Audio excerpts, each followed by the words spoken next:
प्यारे दोस्तों, आपका सिक्का शॉर्ट एंड टाइपिंग में स्वागत है। यदि आप चैनल पर नए हैं तो चैनल को सब्सक्राइब कर बेल आइकॉन को प्रेस करें। स्किल टेस्ट देने वाले विद्यार्थियों को सलाह दी जाती है कि वह चैनल पर दी जा रही प्रत्येक डिक्टेशन को बार बार लिखें और ट्रांसक्राइब करें। निकलने वाली गलतियों की प्रैक्टिस कर उन्हें याद कर लें। डिक्टेशन 5 सेकंड बाद स्टार्ट हो जाएगी। स्टार्ट।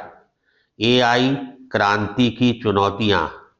जब एआई इम्पैक्ट समिट के कारण भारत देश दुनिया के आकर्षण का केंद्र बना हुआ है, तब यह अच्छा नहीं हुआ कि इस अंतर्राष्ट्रीय सम्मेलन के एक्सपो में एक निजी यूनिवर्सिटी ने चीनी रोबोटिक डॉग को अपना बताकर प्रस्तुत कर दिया। देश को असहज करने वाली गलगोटिया यूनिवर्सिटी को एक्सपो से बाहर का रास्ता दिखाकर बिल्कुल सही किया गया। यह स्वाभाविक है कि विदेशी मीडिया माध्यम इस प्रकरण को तूल देने में जुट गए, लेकिन इसका यह अर्थ नहीं कि अपने ढंग के विशिष्ट इस वैश्विक सम्मेलन की महत्ता को अनदेखा कर दिया जाए।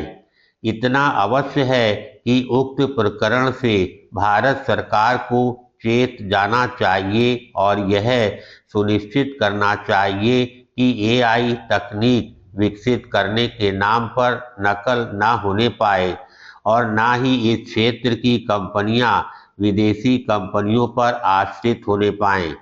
आज जब दुनिया एआई क्रांति के मुहाने पर है एवं भारत इस क्षेत्र की तीसरी सबसे सक्षम शक्ति बनने की तैयारी कर रहा है और इसी कारण दुनिया भर की नामी एआई कंपनियां देश में दिलचस्पी लेने के साथ भारी निवेश भी कर रही हैं, तब फिर सरकार को एआई क्रांति की चुनौतियों से सावधान रहने के साथ उससे उत्पन्न हो रहे अवसरों को भुनाने के लिए कोई ठोस रूपरेखा बनानी चाहिए। पैराग्राफ।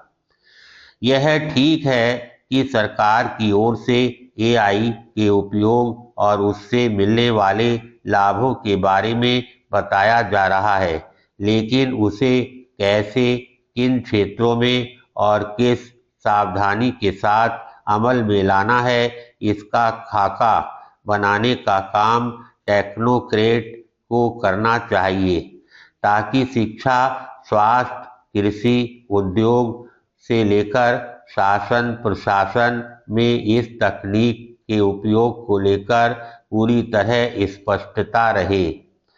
एआई क्षेत्र की भारतीय कंपनियों को इस तथ्य से परिचित होना आवश्यक है कि भाषाई एवं सामाजिक विविधता और आर्थिक विषमताओं के कारण उन्हें एआई टूल्स अलग तरह से विकसित करने होंगे।